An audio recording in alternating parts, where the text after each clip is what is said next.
భారత communist party శత జయంతి ఉత్సవాల ముగింపు సభను అత్యంత ప్రతిష్టాత్మకంగా నిర్వహిస్తున్నట్లు సిపిఐ జిల్లా కార్యదర్శి రామడుగు లక్ష్మణ్ తెలిపారు.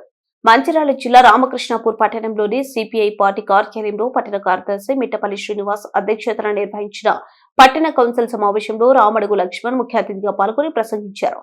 ఈ సందర్భంగా ఆయన మాట్లాడుతూ జనవరి 18వ తేదీన ఖమ్మంలో నిర్వహించనున్న సిపిఐ శత జయంతి ఉత్సవాల ముగింపు మహాసభకు దేశ విదేశాల నుంచి భారీ సంఖ్యలో కమ్యూనిస్టు పార్టీ ప్రతినిధులు హాజరవుతారని తెలిపారు.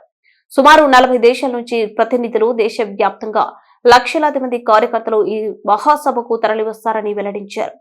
100 ఏళ్ల సుదీర్ఘ పోరాట చరిత్ర కలిగిన సిపిఐ పార్టీ తన శత జయంతి ఉత్సవాల ముగింపు సభను చారిత్రాత్మకంగా నిర్వహించనుందని స్పష్టం చేశారు. ముగింపు సభకు ముందుగా మంచిర్యాల జిల్లా వ్యాప్తంగా పలు కార్యక్రమాలు చేపట్టనున్నట్లు తెలిపారు. జనవరి 3 నుంచి 9వ తేదీ వరకు అన్ని మండలాల్లో ప్రచార జాతలో జనవరి 10న రామకృష్ణపూర్లో జిల్లా స్థాయి శత జయంతి ఉత్సవాలు బహిరంగ సభను వేలాది మందితో నిర్వహించనున్నట్లు వెల్లడించారు. స్వతంత్ర ఉద్యమం, తెలంగాణ రైతాంగ సాయుధ పోరాట, ప్రత్యేక తెలంగాణ రాష్ట్ర సాధనలో కమ్యూనిస్టు పాత్ర చరిత్రలో మర్చిపోలేనిదని ఆయన పేర్కొన్నారు. ఎన్నికల సమయంలో ఇచ్చిన హామీలను కేంద్రంలోని బీజేపీ ప్రభుత్వం, రాష్ట్రంలోని కాంగ్రెస్ ప్రభుత్వం వెంటనే అమలు చేయాలని డిమాండ్ చేశారు. మంచిర్యాల జిల్లాకు సంబంధించినటువంటి శత జయంతి ఉత్సవాల బహిరంగ సభను రామకృష్ణపూర్లో జనవరి 10వ తేదీన వేలాది మందితోటి నిర్వహించడం జరుగుతూ ఉంది. ఈ యొక్క రామకృష్ణపూర్లో జరిగేటువంటి బహిరంగ సభకు పార్టీ, ప్రజా సంఘాలు, సానుభూతి పరులు, కార్మికులు, కర్షకులు అందరూ కూడా సహకరించి జయప్రదం చేయాలని చెప్పి ఈ యొక్క బహిరంగ సభకు ఆర్థిక సహాయ సహకారాలు కూడా అందించాలని చెప్పి అన్ని వర్గాల ప్రజలను ఈ సందర్భం కూడా జరుగుతూ ఉంది. ఈ యొక్క శత జయంతి జనవరి 18 ముగింపు సభ ఖమ్మంలో జరగదని అనుబంధంగా జనవరి 3 నుండి 9వ తేదీ వరకు జిల్లా వ్యాప్తంగా అన్ని మండలాలలో ప్రచార జాథా నిర్వహించడం జరుగుతూ ఉంది. ఈ యొక్క ప్రచార జాథా కూడా 3 నుండి 9 వరకు జరిగేటువంటి ప్రచార జాతను కూడా అన్ని మండలాల్లో ఉన్నటువంటి పార్టీ, ప్రజా సంఘాల శ్రేణులు, అన్ని వర్గాల ప్రజలు కూడా స్వాగతించి మరి యొక్క జయప్రదం చేయాలని చెప్పి ఈ సందర్భంగా తెలియజేస్తూ ఉన్నాం. మరి అదేవిధంగా ఈ యొక్క బహిరంగ సభ ఖమ్మంలో జరిగేటువంటి బహిరంగ సభలో మరి దిశ నిర్దేశం, భవిష్యత్తు కార్యాచరణ తీసుకోవడం జరుగుతుంది.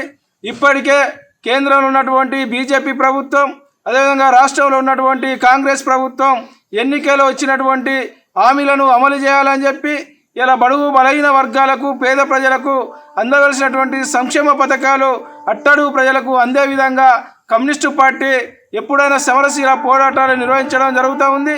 ఇలా కమ్యూనిస్టు పార్టీ ఎన్నో ఆటుపోట్లు ఎదుర్కొని మరి 100 సంవత్సరాలు పూర్తి చేసుకున్న సందర్భంగా శత జయంతి ఉత్సవాలు నిర్వహించుకోవడం జరుగుతూ ఉంది.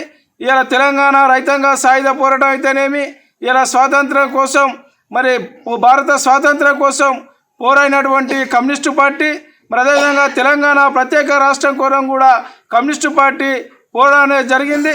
మరి ఇన్ని కార్యక్రమాలు చేసి మరి 100 సంవత్సరాలు పూర్తి చేసుకున్నటువంటి సందర్భంగా శత జయంతి ఉత్సవాలను ఖమ్మంలో నిర్వహించడం జరుగుతూ ఉంది. కాబట్టి ఆ ఖమ్మంలో జరిగేటువంటి బహిరంగ సభకు కూడా అన్ని వర్గాల ప్రజలు తరలి వచ్చి జయప్రదం చేయాలని చెప్పి ఈ సందర్భంగా విజ్ఞప్తి చేస్తూ ఉన్నాం. ఈరోజు రామకృష్ణపూర్ పార్టీ కార్యాలయంలో టౌన్ కౌన్సిల్ సమావేశం నిర్వహించడం జరిగింది. ఈ సమావేశానికి జిల్లా కార్యదర్శి రామడుగు లక్ష్మణ్ గారు ముఖ్య అతిథిగా రావడం జరిగింది. ముఖ్యంగా సిపిఐ పార్టీ శత జయంతి ఉత్సవాలు నిర్వహించుకోవడంలో భాగంగా 100 సంవత్సరాలు పూర్తి చేసుకున్నటువంటి సందర్భంగా జిల్లా బహిరంగ సభను రామకృష్ణపూర్లో వచ్చే నెల 10 తారీఖు నాడు నిర్వహించుకోవడం జరుగుతూ ఉన్నది. ఈ సమావేశంలో రాష్ట్ర పార్టీ నాయకులు కూనానేని సాంబశివరావు గారు, అదేవిధంగా రాష్ట్ర నాయకులు రావడం జరుగుతుంది. సుమారు 6,000 మందితోటి రామకృష్ణపూర్లో భారీ బహిరంగ సభ నిర్వహించాలని చెప్పి నిర్ణయించడం జరిగింది. అదేవిధంగా ఖమ్మంలో జరిగేటువంటి వచ్చే నెల 18 తారీఖు నాడు జరిగేటువంటి బహిరంగ సభను కూడా విజయవంతం చేయాలనే ఉద్దేశంతో ఈ యొక్క సమావేశాన్ని ఏర్పాటు చేయడం జరిగింది. ముఖ్యంగా రామకృష్ణపూర్లో జరిగేటువంటి బహిరంగ సభను జయప్రదం చేయడానికి ఆర్థికంగా, అదేవిధంగా ఈ యొక్క సభకు జన సమీకరణ కూడా ప్రతి ఒక్కరు కూడా సహకరించాలని చెప్పి ఈ యొక్క బహిరంగ సభకు ప్రజలు, సానుభూతి పరులు అధిక సంఖ్యలో పాల్గొని ఈ యొక్క బహిరంగ సభను జయప్రదం చేయాలని చెప్పి కోరుతా ఉన్నాం.